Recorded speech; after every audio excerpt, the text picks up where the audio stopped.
Welcome back to a new episode of the Holistic Selling Podcast. I'm very pleased to be joined today by Jessica Warren. Jessica is a strategic transformation leader with over 20 years of experience in marketing and go-to-market leadership positions in the SaaS B2B industry. In 2023, Jessica founded the Agentic PMM framework, an industry-first methodology fueled by her passion to accelerate the growth of SaaS B2B companies by combining her expertise in product marketing and go-to-market with AI technology. Jessica uses a powerful voice to advise companies on how to build their AI-enabled go-to-market engine to create a force multiplier that puts them in a position to accelerate their growth. So you can see why I very much look forward to this conversation with Jessica today.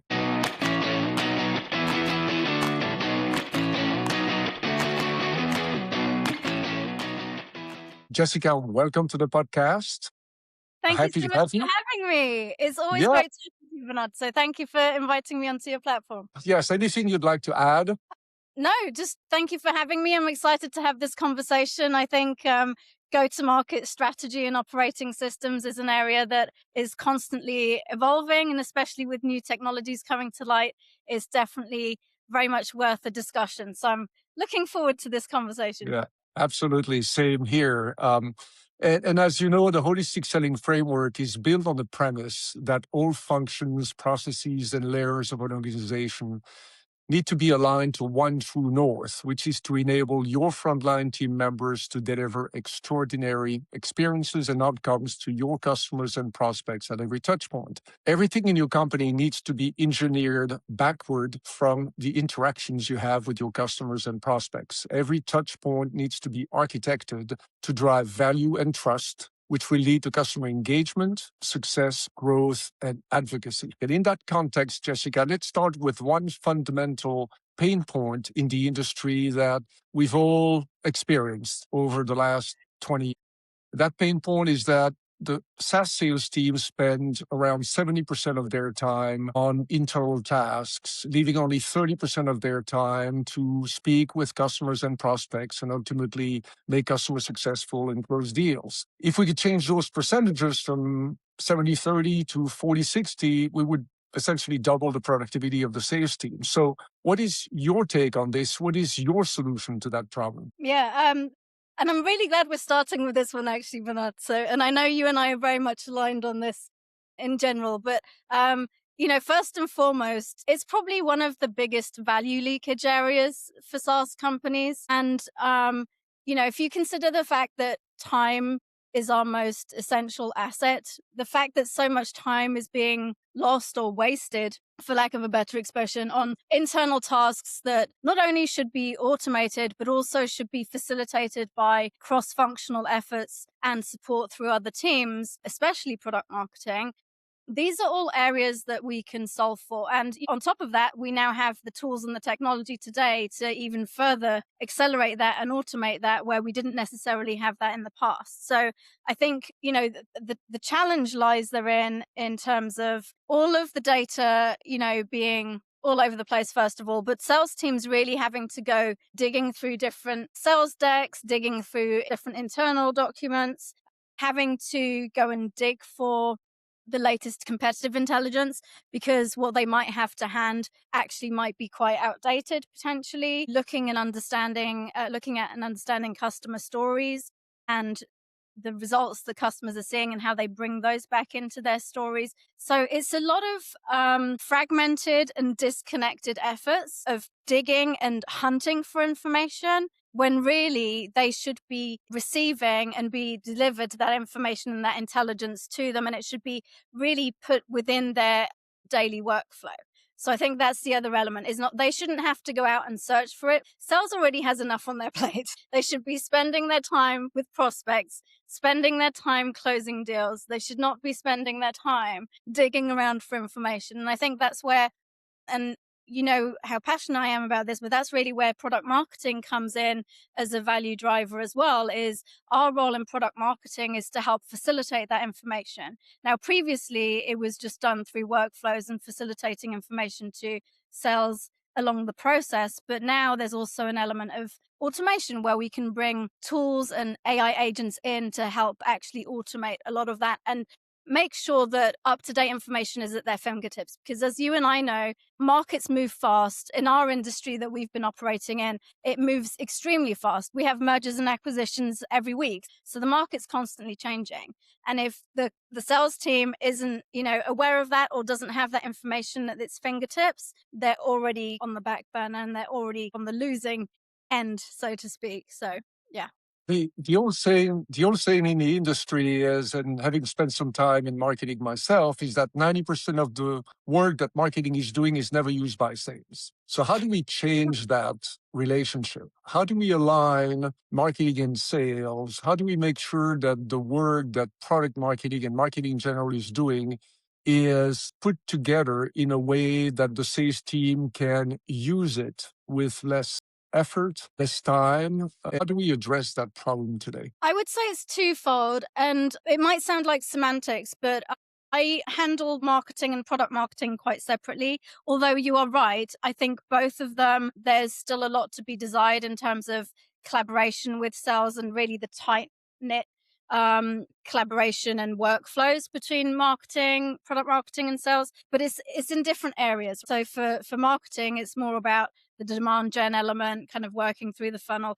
On the product marketing side, product marketing's role with sales and the way sales should be viewing product marketing is as a trusted advisor. Product marketers exist to help translate what the value of the product is into a proper value narrative that sales can then go and take and articulate correctly. So it's not just what the product does and what the product capabilities are, but it's also how does that fit into the market? How does that fit into the competitive landscape? What's going on with the competitive landscape? So product marketing is also responsible for maintaining and gathering that intelligence. And then also customer insights. Product marketing tends to be very closely connected with customer marketing. Sometimes customer marketing sits within product marketing. And it's really important to also have those feedback loops in terms of what are our customers saying? What are the value results and the business outcomes that they're experiencing that we can feed back into the sales narrative?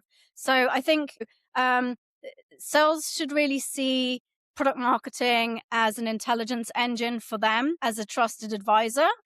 But as always with trust has to be earned and built. It doesn't happen from day one. So it's a dynamic that, is always evolving, I would say. So from a product marketing and go-to-market standpoint, how would you recommend the content to be delivered to the sales team so that they can more effectively and quickly use it in the context of their sales interactions? I would say it's multifaceted. It's probably primarily twofold. So you have kind of the traditional methodologies where you have sales enablement sessions. And I know you remember probably from your days at Jagger with me, we had sales enablement sessions where we'd cover different things, whether it was a win story, whether it was a product release or what's going on in the market. So that's one kind of delivery method, is interactive sales enablement sessions on a very regular basis, because then it's also open for Q&A. It can become a dialogue versus just information being pushed to sales. But then secondly, nowadays where we have the technology, and that's where AI comes into play, is actually building out these engines where the information is really at the fingertips of the sales team, where they, depending on who they might be competing against, they can ask certain questions, the information is rendered to them, and they can be confident that that information is relevant today and is not from 6 or 8 months ago when the market may well have looked very differently. So I would say it's twofold. I would say we're not completely dismissing the traditional methods of sales enablement. We just have an additional layer now and an additional capability where it can also become a bit of a self-serve element where sales shouldn't have to go hunting for information. It's intelligence that's delivered to them at their fingertips when they need it. I definitely want to get back to that in a second. But before we talk about AI workflows, automations, self-serve, etc., I want to go back to another point, which is that another big problem that I've noticed in the industry is that a lot of the sales enablement materials that are delivered to the sales teams are still very much product focused instead of being centered on customer challenges, pain points, and business outcomes. So what needs to happen to fundamentally change that dynamic? So let's focus first on content creation, and then we'll talk about the content delivery to the sales team. So what do you think needs to change there? And I love that you're bringing this up because this one I'm so passionate about. And I think anybody that I've worked with, especially product marketers, will tell you this is something that from day one I will harp on about, is that you can't sell or market feature functions. First of all, nowadays, frankly, it's table stakes. Everything's AI washed. Everybody's looking and sounding the same. And I actually feel quite bad for the practitioners because it must be quite confusing when you're looking at all of these different solutions and you're trying to determine which one that's going to benefit your business the most. And from a marketing perspective, they just all look and sound the same because they're just all pushing an AI powered capability. So what they then end up reverting to is just making decisions purely based on price and existing relationships. And as you and I both know, that is not how things should work. So again, for product marketing, the key is to really focus on that narrative of value, of business outcomes. And your question around how do we do that? Look, you have to flip it on its head. And I think by nature or just inherently that there seems to be this pull towards, okay, let me understand what the product does and just explain what the product does and people will just come and buy it. That's not how value selling works. And that's not how it works to have a very good, solid narrative that's actually going to land you a deal. What you need to do is flip it on its head and actually start with the business outcomes. So what business outcomes are we solving for? What value are our customers seeing? And most importantly, what quantifiable results? And again, this is something that anybody who's worked with me will know. I keep harping on about this. You can't have marketing fluff of just like, oh, it helps you save time. That's not going to take you anywhere. You need clear, quantifiable results. You need real life examples of, and also, companies that prospects can relate to. You need to have case studies of organizations that are in their vertical, in their geography, have the same or similar challenges. And it needs to be highly relatable. So quantifiable results, highly relatable, and something that really defines why should I care? How does it affect my day-to-day life? And also, quite importantly, what happens if I don't have this tool? Can't I afford not to have this? And I think that becomes the important question. It's almost that FOMO of, well, if I don't have this solution, this is going to be the problem. So I think defining that, articulating that is those case studies, those quantifiable results that people can really relate to. I agree. And the key in every company that I worked in, we were always asking for more of those quantifiable, real life success stories. Mm-hmm. So as a go-to-market expert, as a product marketer, how do you go about creating more content that creates those relatable experiences that the sales teams can leverage to create the connection and the engagement with their customers and prospects? Yeah, it's synthesizing data. And what I mean by that is anywhere that I've been, even if it's an early stage startup, which I've started working with more of those recently as well, there's always anecdotal stories of success, right? The challenge is that data hasn't been captured. And I'll give you an example. One of my previous companies that I worked with a few years ago, they'd been in business for quite a while. So they were a services-led company and they were looking to pivot to a product-led company. They had a lot of really great customer stories, but we're talking years and years and years worth of really good anecdotes that were literally living in people's heads. So what did we do? We actually ended up running a case study hackathon. And we just said, you know what? All of you guys that have, worked on these accounts for the last 5-10 years, I just want a brain dump. If it's living on your hard drive, if it's living in a Slack chat somewhere, if it's literally in your memory, I just want a brain dump. And then we did a hackathon and we extracted all of that information. So it's really synthesis, because oftentimes the stories are there. It's just capturing them and then facilitating them back out to sales. And that's where the effort comes in. That's where product marketing comes in. I think that's an excellent suggestion. No, also the way that those case studies are being built to make them relatable. I've seen a lot of case studies where they're summarized in terms of the problem, the solution, and the benefits, but they don't really have a relatable talk track. So as a product marketer and a go-to-market expert, how do you build customer stories that truly tell a powerful story that the sales teams, again, can use to drive engagement from their customers and prospects? Yeah. I think in its essence, the idea of what you just described, which again is the vast majority of case studies, I think, problem, solution, outcome, that's great. But I think it's a little bit more than that. I think taking an additional step back, not just what is the problem, but why does that problem exist in the first place? Is it something that another company can actually relate to? And not just how it was solved, but the impact that it had to the extent of if they didn't have this solution, what would be the comparison outcome. So I think that's the missing piece. Is it's great that the outcomes being described, and even with quantifiable results, great. But then taking it a step further of not just the before and after, but also if they had continued with refining their internal processes, that in and of itself would have already improved certain areas. But it's that extra step of, but if they didn't have the solution on top of that, what would have been the comparable outcome? Yeah, I agree. Very often we talk about storytelling.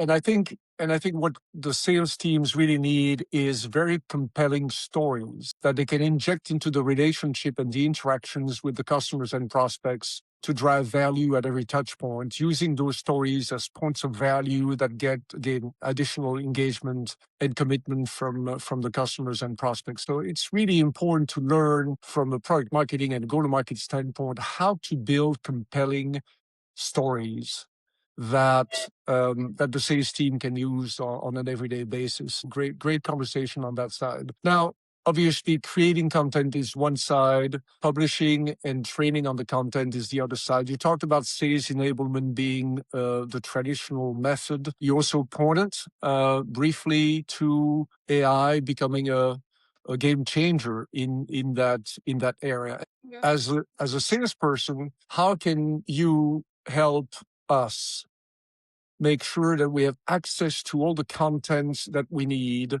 in the context of a conversation with the customer, in the context of a conversation with a very specific persona in a specific industry, to ensure that we've got everything available to us to make a difference and create value in that sales. Yeah. And I think that's where kind of the agentic element comes in nowadays. So there's existing solutions out in the market that can be leveraged, but there's also custom built agents that can be built nowadays relatively easily. I by no means am a coder or an engineer by any stretch of the imagination, but there's some amazing tools out there nowadays that make it quite easy to build. So product marketing teams are now taking it upon themselves to build some of these agents. That's what we're doing at Agentic PMM as well, is to build custom agents for companies, for example, SaaS companies within a certain industry. So the industry that you and I have been in. And okay, if you're in a deal with a customer in this industry looking for this solution area, this is the value proposition that you would use. These are the value drivers that you would start talking about. These are the potential outcomes and the quantifiable results that you should be talking about. And then most importantly, depending on which competitors you're up against. So these are all things that sales can actually identify themselves in terms of drop down options. And then it will literally spit out, this should be your talk track. This should be your positioning against XYZ competitor. These should be your killer questions. If there's FUD being thrown from the other direction, this is how you would counter it.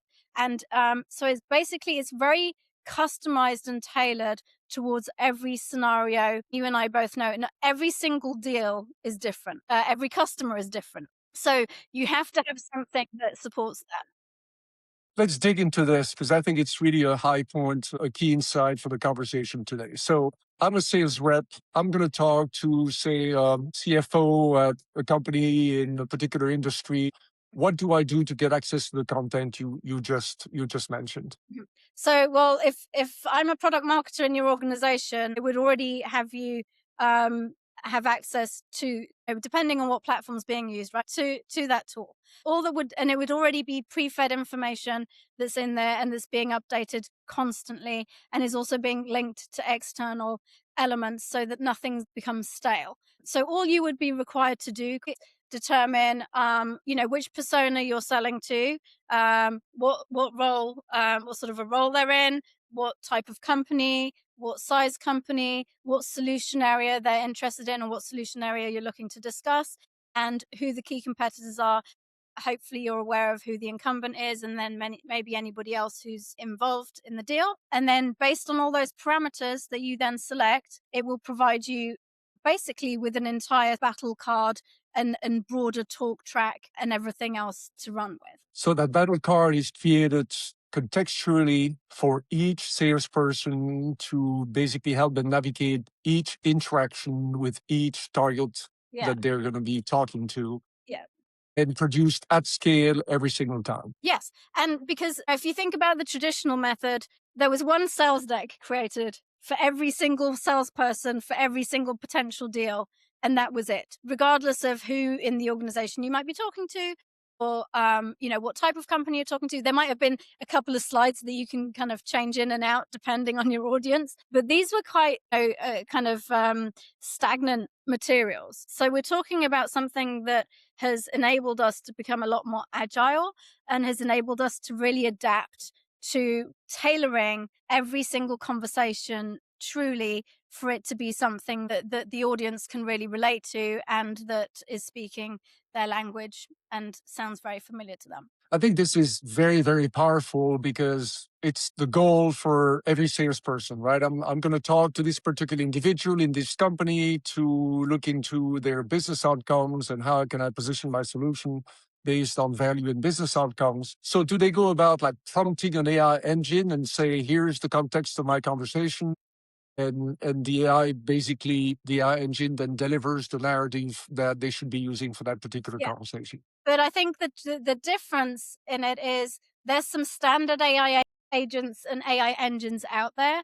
This is something that is actually custom built by product marketing for the sales function because the product marketing team is familiar with the space, with the solution, with the competitive landscape. And it's sort of more of a custom built capability versus a generic AI engine. So this has to be custom built based on an enterprise LLM of some sort, where all the information gets loaded onto that LLM, and then a proprietary AI engine on top of it with those custom agents that then enable the sales teams to get access to that information contextually every single time to help them drive the value of the conversation. Exactly. And then it's product marketing's role to maintain that. Again, the type of intelligence that's being facilitated is an extension of product marketing's responsibility anyway. It's just being delivered in a different format in a different way. Whereas product marketing used to just circulate emails or circulate a document.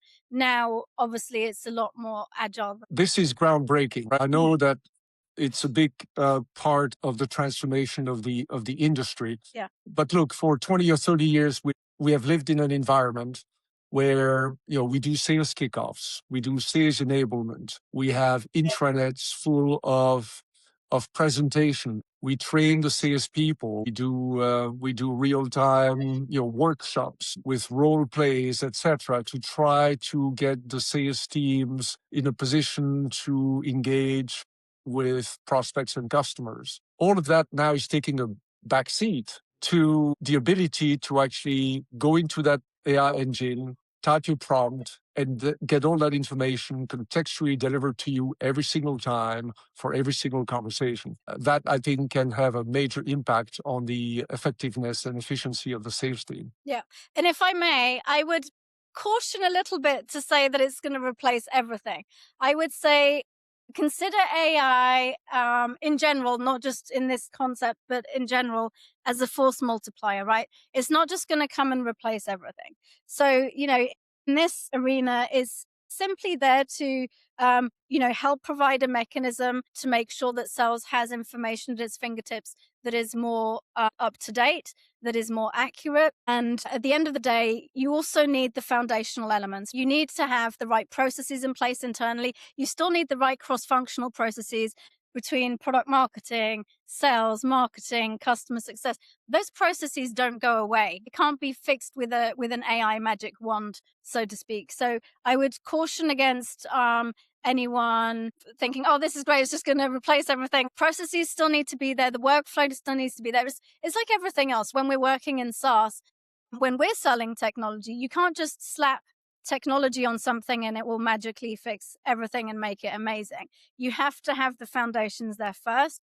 And the same rings true for AI. So we can build as many agents as we want and they can be super helpful. But if the foundations aren't there, the success won't be there. Very well said. Now, you founded the Agentic PMM framework 3 years ago. Could you summarize its value for the audience today and share the lessons you have learned over the last 3 years? Yeah, and obviously AI is still a relatively new concept. And in terms of building out agents, that's been a lot more recent. But really, the foundation of Agentic PMM was to look at how to better facilitate and automate the process between products being brought to market and then also facilitating those internal processes and starting to automate a lot more of those processes between product sales and customer success. So helping facilitate feedback loops, product understanding, customer feedback that would then go back into the roadmap, for example, but also sales understanding some of the feedback loops from the customers and the value stories that they've had. So the agents have been a little bit more recent, but the concept in terms of the framework is really more, again, kind of solidified in that helping to automate and streamline a lot of those workflows and processes. And now we just have the tools on top of that to kind of expedite it even further. The example I gave earlier with the case studies and the case study hackathon, right? It's one of those things that just needed to be downloaded, captured, and then amplified, and then something that can be used over and over again and built out on a consistent basis. And if you think about it, kind of 90% of voice of the customer data points live completely fragmented. They're not centralized in any shape or form. They're not at the fingertips of the sales team. So the idea behind Agentic PMM is just to help facilitate those internal processes first and foremost, and then further augment them and expedite them with the help of AI on top of that. Yeah, this is excellent, and I really appreciate you doing this in the industry. One of the recent posts on LinkedIn was saying that most SaaS companies don't stall because of product. They stall because the go-to-market engine quietly drifts out of alignment. And so the key is to keep all those parts aligned to ensure that at the moment of truth, when a frontline team member talks to a customer and a prospect, they're properly equipped with the data that they need to make a difference, drive value, and get additional commitment from that customer and prospect. So awesome work, Jessica, and great to see the progress you've made over the last 3 years. So if I may quickly summarize what you talked about today, you started by talking about the fact that we need to help the sales team spend more time facing customers and closing deals and creating customer value. You mentioned that a lot of that is due to the fact that they have to dig for information, but they have a hard time finding what they need. It leads to a lot of fragmented efforts. And ultimately, the role of product marketing is to become a trusted advisor that delivers the right information at the right time for the right prospect, the right sales conversation to the sales teams, focusing on business outcomes, focusing on value, focusing on competitive information. And we talked about how should that content be delivered to the sales teams.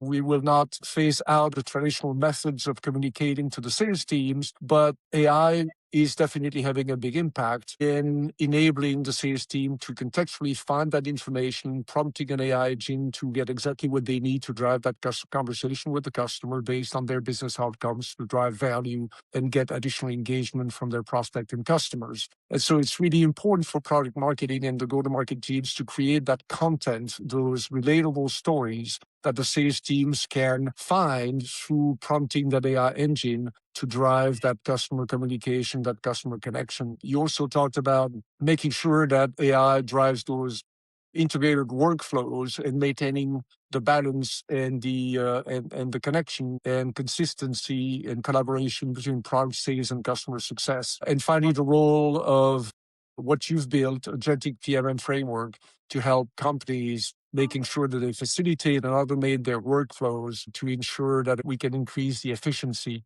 of the sales teams at the moment of truth. So really well done. Is there anything you'd like to add? No, it's perfect summary, Bernard. Absolutely perfect summary. No, I've really enjoyed talking to you about this subject. As you know, I'm extremely passionate about it, and it's always good to talk to people who are very aligned in terms of where the industry is going, what's needed, and continuously educating sales organizations as everything evolves, really. So I'd say if you've been listening to our conversation and you want to have a further conversation, feel free to reach out on LinkedIn. Bernard, I'm looking forward to following the success of holistic selling. I think it's great what you're doing. It's very much needed. So long live the value selling, I would say. Yeah, absolutely. Any last call to action for the audience today before we adjourn? I would say, if you're at a point in your organization where internal processes and go to market, bringing products to market, sales enablement, product marketing, any of those areas are friction points, and you want to brainstorm or you have questions, feel free to just reach out. You can find me on LinkedIn. Happy to have a conversation. I live and breathe this stuff all day, every day. Happy to spend any time talking to anybody who'd like to have a chat. Absolutely. I would very much encourage everybody to talk to you, Jessica, to remove those frictions and help improve the efficiency of the work done at the front line. So very well said. Thank you so much for this conversation today. I really enjoyed it. Thank you. Me too. It's been a pleasure. Thanks so much, Bernard. Thanks for having me on.